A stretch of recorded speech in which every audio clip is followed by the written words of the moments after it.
Apple కాయడానికి వాతావరణం ఎంత మాత్రం సరిపడని కోనసీమలో ఒక ఇంటి యజమాని తన పెరట్లో యాపిల్ కాయించి రికార్డును సొంతం చేసుకున్నారు. డాక్టర్ బిఆర్ అంబేద్కర్ కోనసీమ జిల్లా కొత్తపేట మండలం పెదగుళ్లపాలానికి చెందిన దంగేటి వెంకటేశ్వరరావుకు ఈ ఘనత సాధించారు. 8 ఏళ్ల శ్రమకు దక్కిన ఫలితం ఇది అని అన్నారు. ఈ విషయం తెలిసిన పలువురు యాపిల్ చెట్టును చూసి వెళ్తున్నారు. ఎక్కడో శీతల ప్రదేశాల్లో పండే యాపిల్ ఇక్కడ ఉండడం చూసి ఆశ్చర్యం వ్యక్తం చేస్తున్నారు.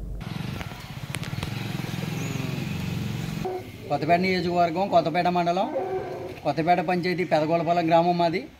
గ్రామంలో వాసంచెట్టి శ్రీనివాసరావు నా పేరు. నాకు వరుసగా మేనమామ అవుతాడు దంగేటి వెంకటేశ్వరరావు గారు. ఆయన పెరట్లో సైకిల్ మీద వెళ్ళి అతను అమ్మితే యాపిల్ మొక్క తీసుకుని ఇక్కడ పెంచడం జరిగింది. గత 8 సంవత్సరాల నుంచి పెంచారు. పెంచడంతో ఈరోజు ఇది యాపిల్కాయ పండింది. ఆ యాపిల్కాయ పండటంతో మా గ్రామస్తులందరికీ కూడా చాలా అరుదుగా అనిపించింది. చాలా మా మనసుల్ని ఇంప్రూవ్ చేసింది. ఆ ఆనందంతో మేమందరం ఇతన్ని చాలా గౌరవించడం జరిగింది.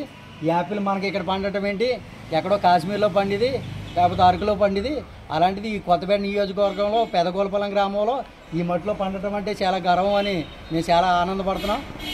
అలాగే ఇది ఒకటే కాదు, ఇతను చాలా ఫ్రూట్స్ కూడా పండిస్తారు. డ్రాగన్ ఫ్రూట్స్ ఒకటి, స్టార్ ఫ్రూట్స్ ఒకటి, తర్వాత ఉసిరు ఒకటి, తర్వాత చెరుకు, జామి, ఇవన్నీ కూడా ఈ పెరట్లోనే ఉన్నాయి. అవన్నీ కూడా మీ అందరికీ కూడా చూపించి మనం ఎక్కడ తీసుకుపోలేదు. మన కొత్తపేట నియోజకవర్గంలో మన రైతులందరూ కూడా మనం అరుదైన పళ్ళు, మంచి ఔషధమైన ఇవన్నీ కూడా మనం పండించుకుని శక్తి మనకు ఉందని నిరూపించడానికి ఈయన ఒక వర్కరు. మంచి ఆ వర్కరు ఒక పేపర్ మిల్లో మంచి కాంట్రాక్ట్ బేస్డ్ వర్కరు. అలాగైనా కానీ ఈ రైతుగా ఇతను నేను ఇవన్నీ పండించడం చూడండి, మీరు కూడా పండించండి అన్న ఆసక్తితో మనల్ని చూపించడంతో మేము చాలా ఆనందపడుతున్నాం.